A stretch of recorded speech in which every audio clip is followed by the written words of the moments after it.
Hello and welcome to the IAS academy. आज हम बात करने वाले हैं इंडियन एक्सप्रेस के एक एडिटोरियल के बारे में। ये एडिटोरियल आसाम फ्लड के ऊपर है।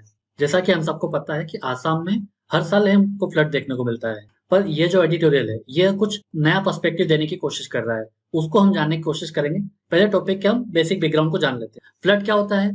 फ्लड होता है ओवरफ्लो ऑफ वाटर, जो लैंड होता है, ड्राई लैंड, उसको सबमर्ज कर देता है। तो जब भी कोई dry land overflow of water के द्वारा सबमर्ज हो जाता है, तब हम ऐसी सिचुएशन को फ्लड कहेंगे। और national flood commission of India के अनुसार आसाम जो है उसका जो 40% एरिया है वो फ्लड प्रोन है। अब बात करते हैं इसके कॉज के बारे में कि क्यों हर साल हमें आसाम में फ्लड देखने को मिलता है। तो जो पहला कॉज है वो है ब्रह्मपुत्र फैक्टर। आसाम में सबसे बड़ी नदी ब्रह्मपुत्र है, तो आसाम में बाढ़ का सबसे बड़ा कारण भी ब्रह्मपुत्र है। जैसा कि हमको पता है, जो ब्रह्मपुत्र रिवर है वो हिमालय के आंशिक ग्लेशियर से निकलती है और फिर चाइना में फ्लो होते हुए ये अरुणाचल प्रदेश से इंडिया में एंट्री लेती है। पर यह फ्लड क्यों कॉज कर रही है? क्योंकि अगर आप ये एरिया ध्यान से देखोगे तो ये एक हिमालय रीजन है और यह जो आसाम का जो प्लेन है वो है लो लैंड।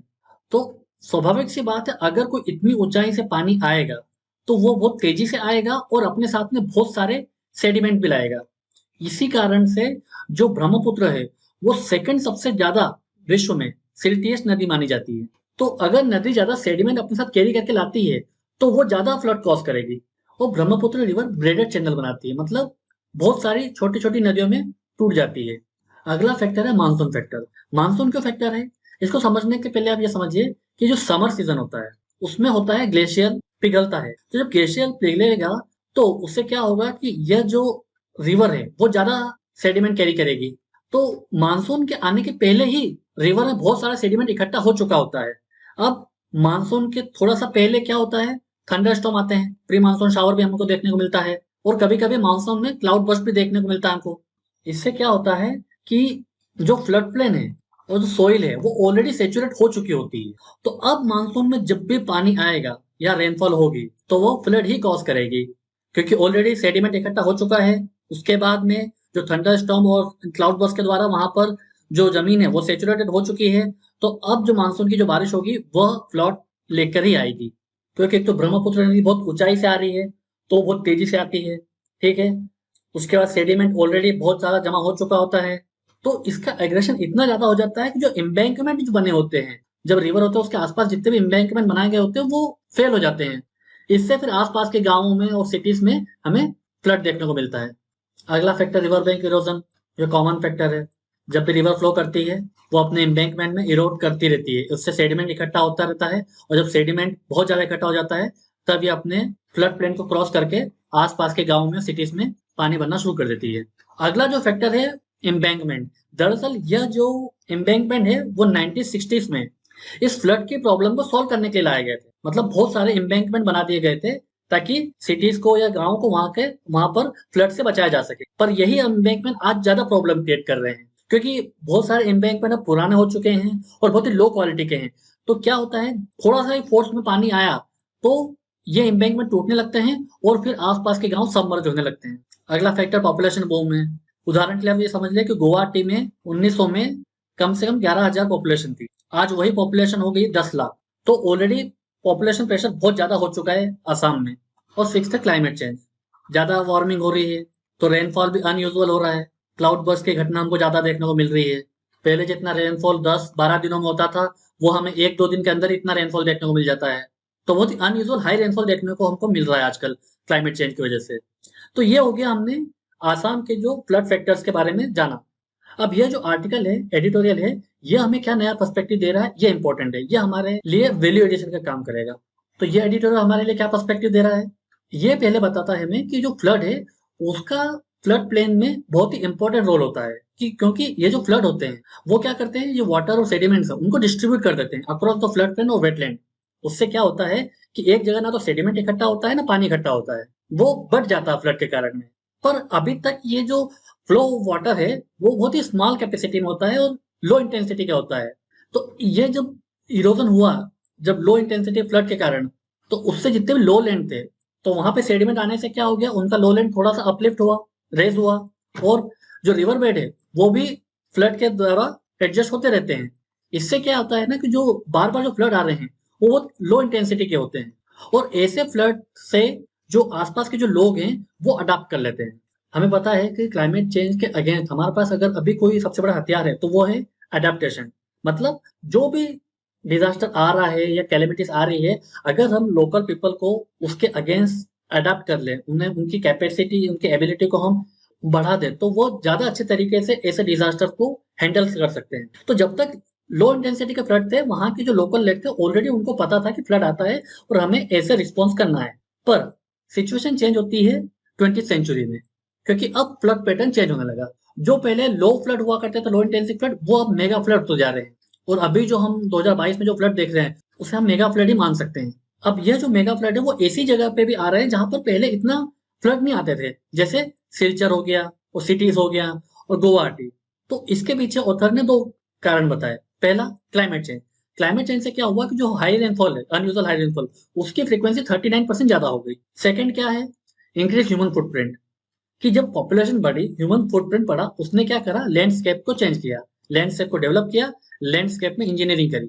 मतलब बहुत सारा कंस्ट्रक्शन किया, इंफ्रास्ट्रक्चर बनाया। उसने फ्लड प्लेन को बुरी तरीके से प्रभावित किया। इससे क्या हुआ कि जो फ्लड प्लेन है उसकी एबिलिटी रिड्यूस हो गई, जो एक्सेस वाटर को स्टोर करने की। सेकंड, उसकी कैपेसिटी, फ्लड प्लेन की कैपेसिटी जो सेडिमेंट के ट्रांसपोर्ट करने की थी वो भी कम हो गई। किसके कारण? ह्यूमन फुटप्रिंट के कारण। इसको उन्होंने गुवाहाटी के केस से बताया कि गुवाहाटी दरअसल एक उसका जो शेप है वो बॉल जैसा है, क्योंकि तीनों तरफ से हिल से घिरा हुआ है और ये लो लैंड में है गुवाहाटी। तो ऑब्वियस सी बात है यहाँ पे पानी जमा होगा जब ऊंचाई से पानी आएगा, क्योंकि ब्रह्मपुत्र काफी ऊंचाई से पानी लाती है, स्टीप स्लोप से। तो पानी यहाँ पे इकट्ठा होगा ज्यादा। तो ये दरअसल नेचुरली एक फ्लड प्रोन एरिया है। पर होता क्या था कि इसको बैलेंस किया वहां के वेटलैंड्स ने, स्वैम्प्स ने, ट्राइब्यूटरीज ने। तो जब भी एक्सेस ऑफ वाटर हो जाता था तो वेटलैंड में चला जाता था, स्वैम्प में चला जाता था, ट्राइब्यूटरीज के जरिए बाहर आ जाता था। तो इतना ज्यादा हमको फ्लड देखने को नहीं मिला गुवाहाटी में कि सिचुएशन ही वर्स हो जाए।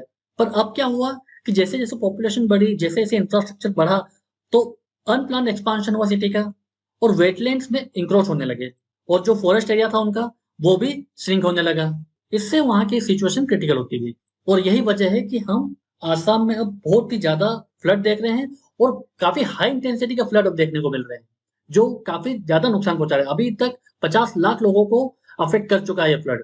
और आसाम में फ्लड आना वाकई चिंताजनक बात है, क्योंकि जियोपॉलिटिकली हम देखें तो जो नॉर्थ ईस्ट का इलाका है उस पे अगर हमें किसी भी प्रकार का कोई भी सप्लाई भेजना है तो आसाम ही उसका मेन चैनल है। अगर आसाम में कनेक्टिविटी को नुकसान होता है बाढ़ के कारण, कोई ट्रेनें ठप पड़ जाती है वहां पे फ्लड के कारण, तो हम जो सप्लाई है वो आगे अन्य नॉर्थ ईस्ट स्टेट में नहीं पहुंचा पाते हैं।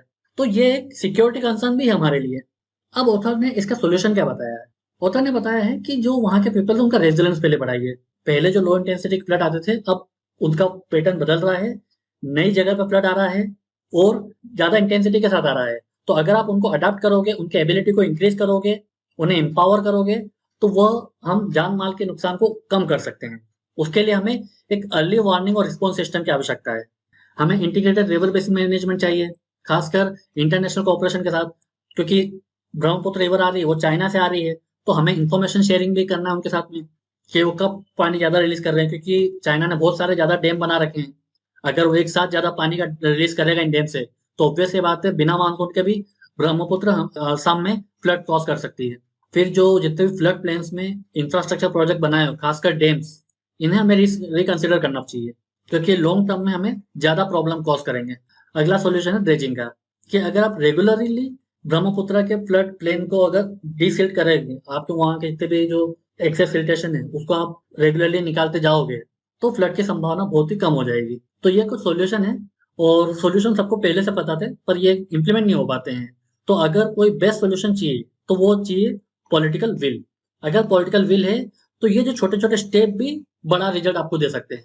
आज आपके लिए मेंस का क्वेश्चन है प्रैक्टिस के लिए। Assam's unique topography, climate, socio economic conditions make it more vulnerable to disaster like floods. Comment 250 words में आपको इसका आंसर देना है। इसका आंसर देने के लिए आप हमारा टेलीग्राम चैनल को ज्वाइन कर सकते हो, जिसकी लिंक ये रही। और आप लोगों के लिए विशेष सूचना है, द आईएएस एकेडमी द्वारा एक नया प्रोग्राम लॉन्च किया गया है जिसका नाम है ईएमपी।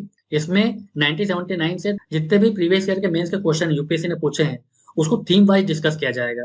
और साथ ही साथ लाइव आंसर राइटिंग आपसे कराई जाएगी। उसमें आपको बताया जाएगा कि कैसे आपको इंटरलिंक करना है, करंट अफेयर को कैसे एम्बेड करना है, फ्लो चार्ट, डायग्राम, इंट्रोडक्शन से लेकर कंक्लूजन तक आपको सब बताया जाएगा, कैसे अपने आंसर में इसको एम्बेड करें।